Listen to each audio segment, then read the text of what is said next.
अस्सलाम वालेकुम स्टूडेंट्स।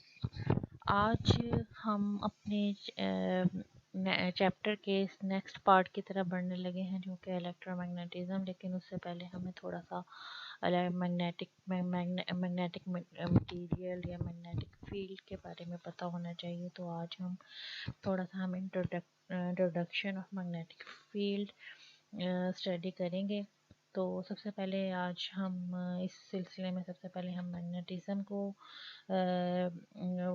देखेंगे। What is the magnetism and what are there various types of magnet and उसके बाद हम इलेक्ट्रोमैग्नेटिज्म के फिनोमेना को डिस्कस करेंगे। राइट एंड रूल को डिस्क्राइब करेंगे to find out the direction of the magnetic field और कुछ related terms magnetic flux density, और फिर हम एंड पे Gauss's law of magnetostatic field को भी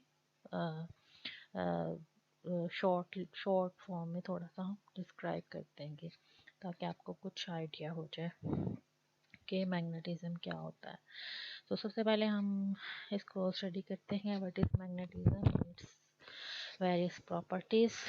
तो magnetism is a phenomena which is known from ancient time.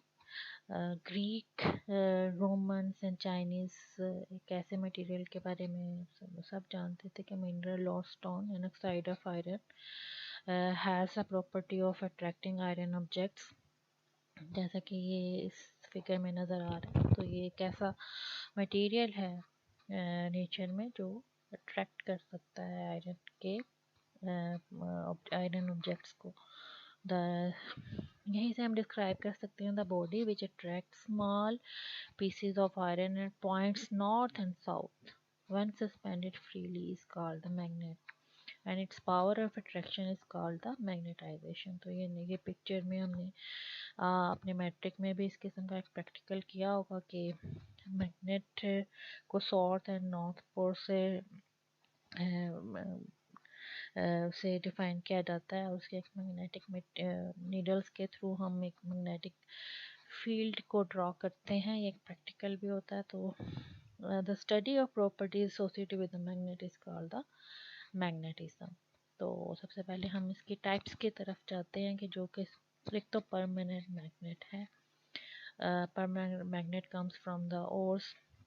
The permanent magnets are made from hard magnetic materials such as cobalt, steel and alnico एक भी alloy है, तो which are magnetized by electromagnetic induction। तो ऐसे material हैं जो already उनको as a permanent magnetic material मौजूद है।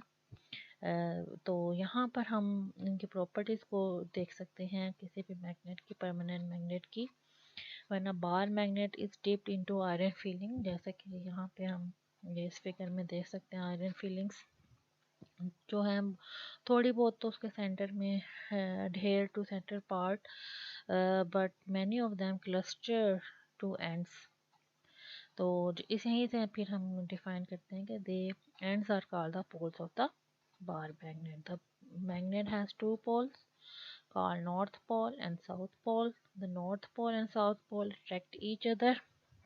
जैसे कि ये फिगर में आपको नज़र आ रहा है कि नॉर्थ एंड साउथ जैसे एक दूसरे को अट्रैक्ट कर रहे हैं, और north pole repels another north pole while south pole repels another south pole।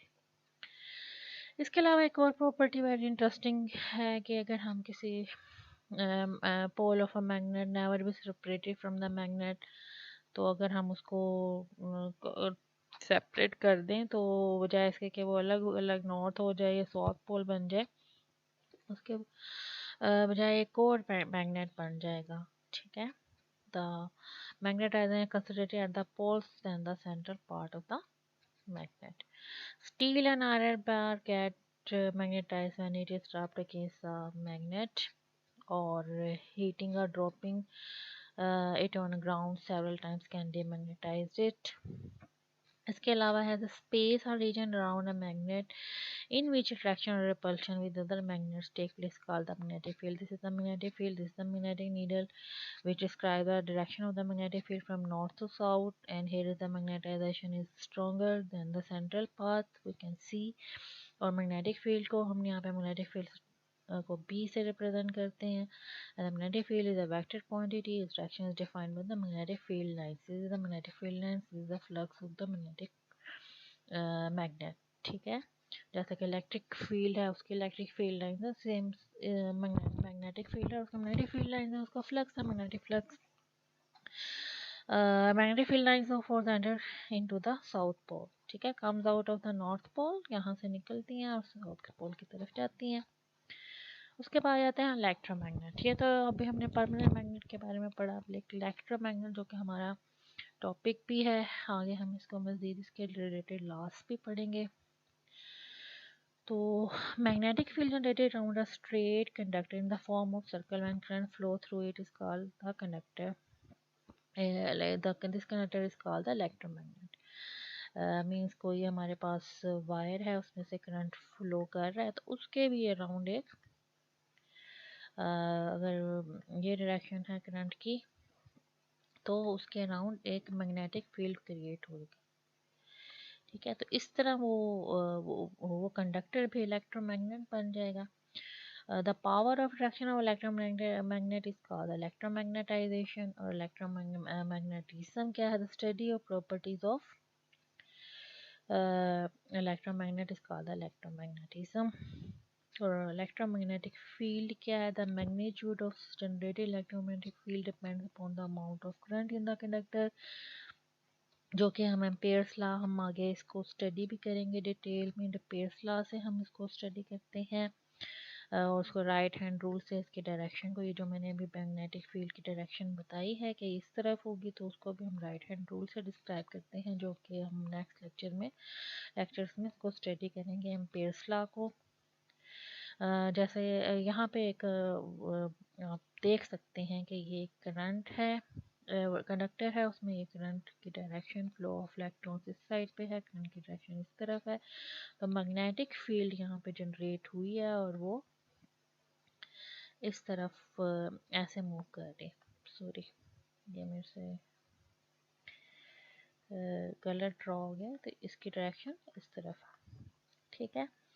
तो इलेक्ट्रोमैग्नेटिज्म को भी हमने स्टडी कर लिया. उसके बाद राइट हैंड रूल की बात की है. उसमें राइट हैंड रूल में क्या है कि हम hold the current carrying letter in your right hand in such a way that the rectum is along the direction of the current. The curved fingertip indicates the direction of magnetic field which will be clockwise or anti-clockwise depending upon the direction of current through the conductor. Means हमने जो wire है उसको ऐसे सोचना है कि वो हमने हाथ में ऐसे पकड़ी हुई है कि करंट की डायरेक्शन थंब की तरफ हो, यानी कि थंब हमारी शो करे करंट की डायरेक्शन और फिर उस वायर को हम पकड़ लें अपने फिंगर्स में.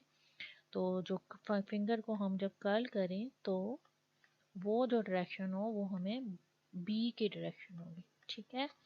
तो एक तो ये इस तरह कुछ और एग्जांपल्स आपको दिखाई हुई है कि अगर करंट की वायर को हमने ऐसे पकड़ा हुआ है तो फिर ये देखेंगे इस तरह इसके इर्द गिर्द ये मैग्नेटिक फील्ड क्रिएट होगी. इसी तरह अगर करंट डाउनवर्ड जा रहा है तो हम उसको उसी तरह ही अपने हाथ को थंब के डायरेक्शन करंट की तरफ लेके जाएंगे और ये हमारी जो शो कर रही है ये फिंगर्स कर्ल्ड फिंगर्स ये मैग्नेटिक फील्ड की डायरेक्शन शो कर रही है. इसी तरह अगर करंट इस साइड पे जा रहा है तो हम उसी तरह ही अपने हाथ को पकड़े की डायरेक्शन उसी तरफ लेके जाएंगे कि ऐसे कर रखेंगे कि जैसे थंब हमारा करंट की तरफ हो और फिंगर्स हमारी बी के डायरेक्शन को शो करेंगी. ठीक है. वो इस तरह होगी.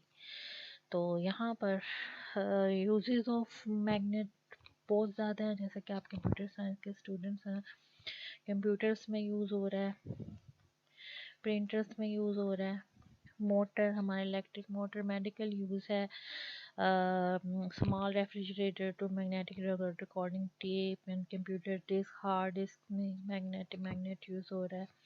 Magnetism of individual atomic nuclei is used by physician. जैसा कि मेडिकल सर्विसेज में यूज़ हो रहा है, जहाँ पे हम डीप बॉडी के ऑर्गन्स के इमेजेस ले सकते हैं। कम्युनिकेशन सिस्टम्स में यूज़ हो रहा है, और स्पेसक्राफ्ट में यूज़ हो रहा है, जहाँ पर हम इसको मैग्नेटाइज, अर्थ की भी एक मैग्नेटिक फील्ड है, उसको भी उसके लिहाज से हम स्टडी कर सकते हैं। अर्थ को भी स्टडी कर सकते हैं, अदर प्लैनेट्स को भी स्टडी कर सकते हैं। ऑटोमोबाइल में यूज़ हो रहा है, अब हर जगह इसके बहुत ज़्यादा यूजेस हैं। इलेक्ट्रिक मोटर्स, फैन, इन सब की मैंने यहाँ पर पिक्चर से आपको शो कर दिया है। उसके अलावा आप लोगों का ये एक काम भी होगा कि आपने इसको बाकायदा एक नोट लिखना है कि ये यूजेस ऑफ मैग्नेट क्या है। अब यहाँ पे एक टर्म हमने यूज़ करेंगे अपनी आगे लेक्चर में, जो कि मैग्नेटिक फ्लक्स है। Magnetic flux through a surface having a magnetic field B is determined from the total magnetic lines of force which cross a surface। उसी तरह ये इलेक्ट्रिक फ्लक्स की तरह ये किसी भी सरफेस में कितना मैग्नेटिक फील्ड लाइंस पास करते हैं उसको मैग्नेटिक फ्लक्स कहेंगे। तो फाई बी से उसको हम फाई ई से रिप्रेजेंट कर रहे हैं, इसको फाई बी से बी मैग्नेटिक फील्ड के लिए हमने लिया हुआ है, B dot ds, where ds is a small area element and ds से ही मैग्नेटिक फील्ड आगे पास हो रही है। मैग्नेटिक फ्लक्स डेंसिटी क्या है? It is the magnetic flux per unit area, और it is also term magnetic induction भी कहते हैं हम इसको और इसका मैग्नेटिक स्ट्रेंथ भी कहते हैं इसको। B is equal to phi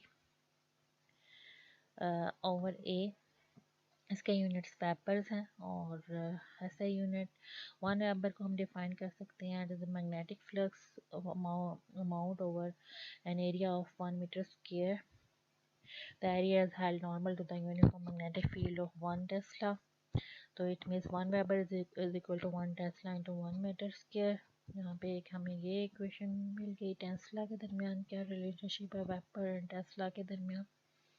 इसके अलावा मैग्नेटिक फ्लक्स की एक और इक्वेशन भी हम यूज़ करते हैं, B is equal to mu naught H, where mu naught is a constant called the permeability of the free space and H is the magnetic field intensity को show करता है।